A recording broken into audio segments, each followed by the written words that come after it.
Yeah, so breaking news.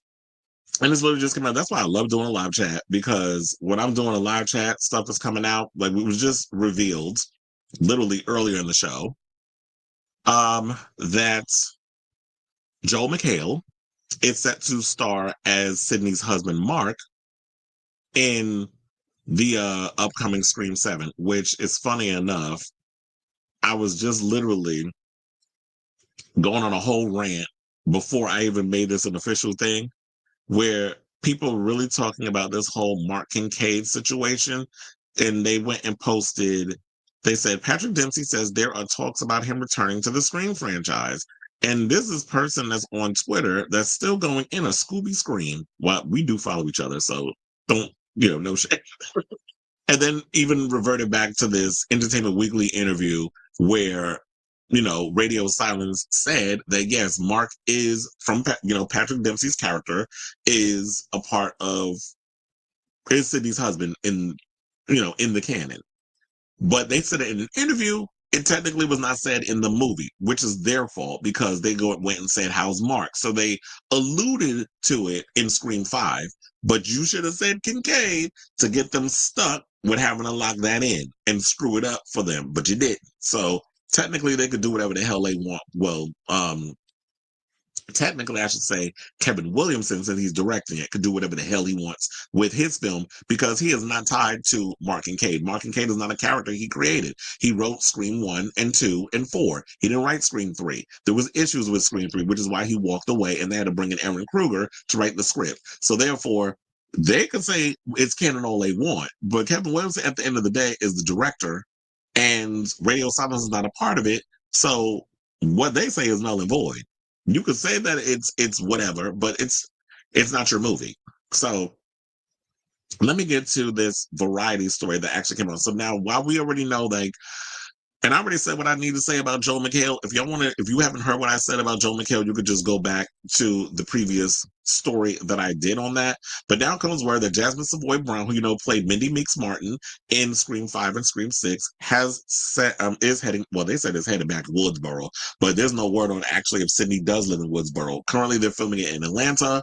The rumor was always that Sydney moved to Seattle, so Atlanta is subbing for Seattle. So they're saying Woodsboro, but I don't think that's where she lives. So basically, Mark, I think, who wrote this? Mark Malkin. Mm-hmm. Shout out to him. Gotta give him his credit.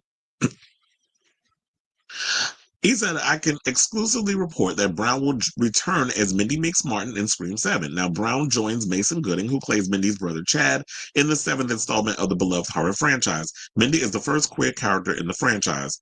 I actually was hoping that guy that was in Scream 4 was a queer character, but I feel like he said he was queer because he thought he wasn't going to die, and they stabbed his ass anyway.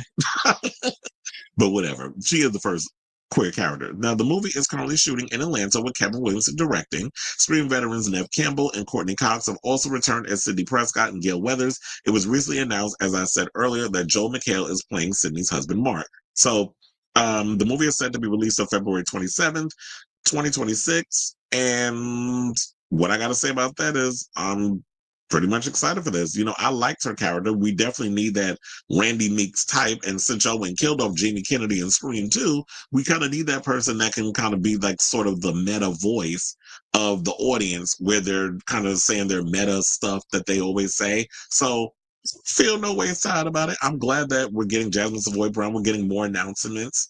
And it feels like at this point, they pretty much figured out what they're doing over there, and everything is good. Everything's copacetic. So yeah. So I say all this to say, what do y'all think of this story? I know that was a short and sweet one. Jasmin Savoy Brown was just announced. I was hoping that we would hear eventually, because I was a little worried. I was like, I don't know if we're going to be getting Jasmin to be a part of Scream 7, because we hadn't heard anything, but maybe it was a scheduling situation. Yellow Jackson's the 3rd season's about to come out next month.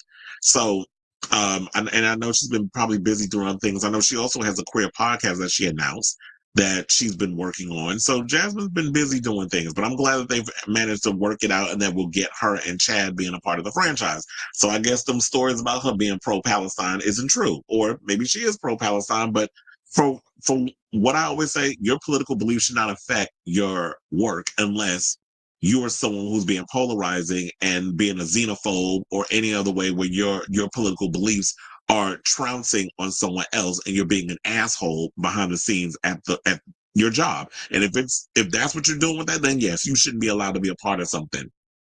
Hence why I'm like, I don't understand. I'm still irritated by what Spyglass did with Melissa Barrera, but I've already given my grievances on that. And I don't want to bombard that with this. I just want to focus on the fact that, you know what? I'm glad my girl, Jasmine Brown, is back. I'm looking forward to seeing Scream 7 when it comes out in February of 2026. So let me know what you guys think of this story in the comments down below.